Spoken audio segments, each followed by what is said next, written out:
सरकारी विद्यालयों में अध्ययनरत बच्चों के बेहतर भविष्य निर्माण तथा बच्चों को प्रतियोगी परीक्षाओं के लिए तैयार किए जाने को लेकर प्राथमिक विद्यालय बिलौना में धात संस्था के सहयोग से एक कार्यक्रम आयोजित किया गया। इस अभियान के तहत बच्चों को प्रतियोगी परीक्षाओं की पुस्तकें निःशुल्क वितरित की गई। कार्यक्रम के मुख्य अतिथि जिला शिक्षा अधिकारी विनय कुमार ने धात संस्था के इस अभियान की सराहना करते हुए बच्चों से इसका लाभ उठाने की अपील की। स्वयंसेवी संस्था धात के सचिव आनंद प्रकाश ने दूरस्थ क्षेत्रों में बच्चों के कल्याण के लिए किए जा रहे प्रयासों की जानकारी दी।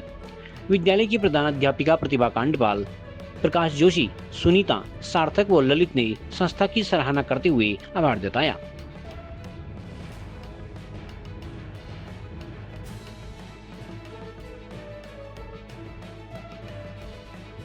देखिए ऐसा है, मूलतः हम लोग देखते हैं, अमूमन हम लोग देखते हैं ये बात को कि संस्था जो है इतना बेहतरीन कार्य शिक्षा के क्षेत्र में क्योंकि नहीं करती है, क्योंकि धात संस्था से पूर्वतः हम परिचित हैं और हमने देखा कि हल्द्वानी में भी वो बहुत बेहतरीन कार्य कर रही है और बागेश्वर जनपद में इसकी आवश्यकता बहुत ज़्यादा है, क्योंकि यहाँ ऐसे विद्यालय हैं जहाँ पे कहीं ना कहीं किताबों का अभाव है, बच्चे कॉपियाँ नहीं खरीद पाते हैं, बच्चे पेन नहीं खरीद पाते हैं।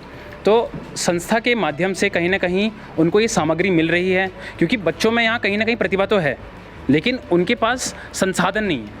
अगर उनके पास संसाधन हम लोग मुहैया करा दें किसी भी प्रकार से, चाहे वो गैर सरकारी संस्थानों के माध्यम से हो या सरकारी संस्थानों के माध्यम से हो, तो कहीं ना कहीं बच्चे बहुत बेहतरीन कर पाएंगे।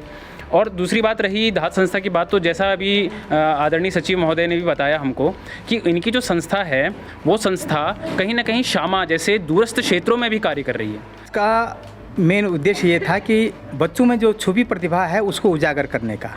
हमारे यहाँ पर बच्चे बहुत इंटीरियर में जो बच्चे पढ़ रहे हैं, जो 5 की परीक्षा देकर उत्तीर्ण होते हैं, उस बच्चे का टैलेंट निखारने का था। हमारा विजन है कि हम ऐसे बच्चों को नवोदय की कक्षा को अटेंड करने के लिए हम लोग यहाँ प्रयास कर रहे हैं। हमारी धात संस्था ने सारे कम से कम यहाँ से 10 बच्चों को पुस्तकें और कापियाँ देकर उनको पढ़ाने का संकल्प यहाँ पर रखा हुआ है, ताकि उन बच्चों का भविष्य जो है अच्छा हो और वो नवोदय की परीक्षा उत्तीर्ण कर सकें। इसी प्रकार से हमने शामा के दूरस्थ क्षेत्र लीती में भी जो है कम से कम 5 से 6 विद्यालयों को जो है अडॉप्ट करके उनको पुस्तक वितरण और कापियाँ वितरण कर पेन पेंसिल उनकी सारी व्यवस्थाएं पूर्ण कर रखी है। वहाँ हमारा जो बच्चे हमारे पास आते हैं वो बिल्कुल गरीब तबके से आते हैं, जो अपना सक्षम नहीं है इतना ज़्यादा, तो उनसे बहुत सहायता मिलेगी, हमारे बच्चों को बहुत ज़्यादा मदद मिलेगी। तो यहाँ भी हम तैयारी करवाते हैं।